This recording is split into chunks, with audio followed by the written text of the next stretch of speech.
तो गाइज़ मैं हमेशा से कहता आया हूँ कि बुक रीडिंग हमारे लिए एक बहुत ही अच्छी हैबिट है और हम सभी को book reading definitely daily basis पे करनी चाहिए। अगर हम जितने भी हमारे बड़े बिज़नेसमैन रहे हैं, बड़े सक्सेसफुल पीपल रहे हैं अपनी लाइफ़ में, अगर उनके बीच में एक कॉमन चीज़ देखें, तो कॉमन चीज़ यही है कि सभी में एक बुक रीडिंग की हैबिट है।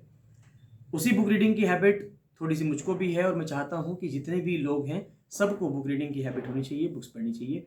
तो इसीलिए आज मैं एक बुक का रिव्यू करने जा रहा हूँ। अभी रिसेंटली वो बुक रिलीज़ हुई थी, मैंने उसको पढ़ा है और उसमें हम देखेंगे कि वो बुक क्यों पढ़नी चाहिए और क्यों बहुत ज़्यादा वो अच्छी बुक है। तो जो वो बुक है, वो है ये सेपियंस, जिसको लिखी है एक इज़राइली राइटर ने, युवल नोआ हरारी ने। बहुत ही अच्छी किताब है, बहुत ही अच्छी बुक है। सेपियंस अपने आप में हम हैं, यानी ह्यूमन बीइंग्स हैं, होमो सेपियंस हमारी स्पीशी है। तो ये किताब हमारे बारे में है।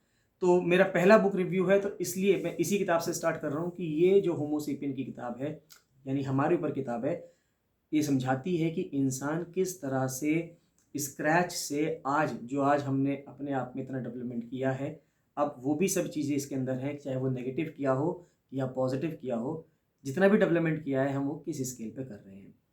तो बहुत ही अच्छी किताब है। 470 480 पेजेस के बीच में ये अराउंड चलती है। इतने पेजेस आपको इसमें पढ़ने होंगे। लेकिन जो स्टूडेंट्स या जो कैंडिडेट्स हैं या लोग हैं, आप किसी भी चीज़ों में हो, चाहे आप डेली लाइफ में नॉर्मल लाइफ आप जी रहे हैं, कोई स्टूडेंट है वो अपनी स्टूडेंट की लाइफ जी रहा है, कोई कॉम्पिटिटिव एग्ज़ाम की तैयारी करने वाला पर्सन है, सभी के लिए बहुत ज़्यादा इंसाइटफुल किताब है। यानी कि ये हर एक पर्सन को, क्योंकि जब ये सेपियंस के ऊपर लिखी गई किताब है, तो सेपियंस के लिए पढ़ने के लिए बहुत ज़रूरी है। यानी कि हर सेपियन को, मैं हूँ, चाहे आप हैं, चाहे कोई भी है, वो एक समझदार व्यक्ति ज़रूर बन सकता है जब वो इस किताब को पढ़ेगा, या अगर कोई समझदार होगा तो इस किताब को ज़रूर से ज़रूर पढ़ेगा। तो थोड़ा सा मैं आपको इसको समझा देता हूँ कि इस किताब में क्या है, जिससे कि आपके मन में क्यूरियोसिटी बने और आप भी इस किताब को पढ़ें। तो स्टार्ट जो उसमें होता है वो कॉग्निटिव रिवॉल्यूशन से करते हैं। ये चीज़ें जो टेक्निकल टर्म्स हैं वो इस किताबों की हैं। जब इस किताब को पढ़ेंगे तो चीज़ें समझ में आएंगी आपको कि कॉग्निटिव रिवॉल्यूशन से समझते हैं कि पहले जानवर थे, फोर, चार पैरों पे चलने वाले जानवर थे, और धीरे धीरे जब इंसान बना तो वो बाईपेडल हुआ, यानी कि दो पैरों पे खड़ा होने लगा। और उसके बाद कुछ समय पहले, या वो कुछ समय का मतलब है आज से 70,000 साल पहले कुछ होता है, कॉग्निटिव रिवॉल्यूशन आता है और इंसान फिर धीरे धीरे चीज़ों को डेवलप करना शुरू कर देता है, खेती करना शुरू करता है। इस बीच में वो पूरी दुनिया में विचरण करता है, अलग अलग देशों में जाता है, ऑस्ट्रेलिया में जाएगा, अमेरिका में जाएगा। वो कहानी बहुत इंटरेस्टिंग है, जब आप इसमें पढ़ेंगे आपको समझ में आएगा कि होमो सेपियंस किस किस तरह ऑस्ट्रेलिया पहुँचे, किस तरह अमेरिका में पहुँचे, नीचे साउथ अफ्रीका, अफ्रीका के पूरे कॉन्टिनेंट में फैले, एशिया के सुदूर जो रशिया का साइबेरिया वाला एरिया है वहाँ पे फैले। तो सब जगह पे किस किस तरह से होमो सेपियन ने स्प्रेड किया है, और होमो सेपियन के स्प्रेड करने के साथ साथ क्या कोई डिफरेंस आया है, क्या कोई चीज़ ऐसा हुआ है कि वहाँ पे कोई चीज़ पहले होती हो और जब होमो सेपियंस वहाँ पे आए तो वहाँ से कोई चीज़ हट गई। ये सब चीज़ें इसमें हम समझते हैं, सब चीज़ें इसके अंदर पढ़ते हैं।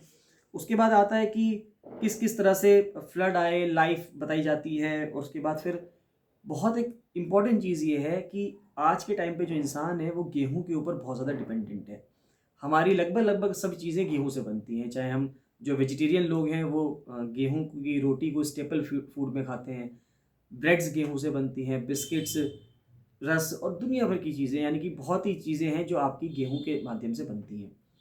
तो अब ये बात की जाती है कि क्या गेहूँ को इंसान ने डोमेस्टिकेट किया है, उसने उगाया है, या गेहूँ ने इंसान को डोमेस्टिकेट कर लिया है कि इंसान की ज़िंदगी गेहूँ के इर्द गिर्द चलती है। तो अब ये एक बहुत ही अच्छा सवाल है जो इस किताब के द्वारा उठाया गया है। तो जब आप इसको पढ़ेंगे तो आपको बहुत मज़ा आएगा कि गेहूँ ने किस तरह से इंसान को अपना आदी बना लिया है, या आप कह सकते हो कि अपना कैदी बना लिया, कि इंसान किस तरह से कैद में है गेहूँ के। या राइटर ने गेहूँ को हिस्ट्री का, इतिहास का बिगेस्ट फ्रॉड कहा है। ये अपने आप में एक बहुत बड़ी बात है। उसके बाद फिर बहुत सारी चीज़ें कही गई हैं।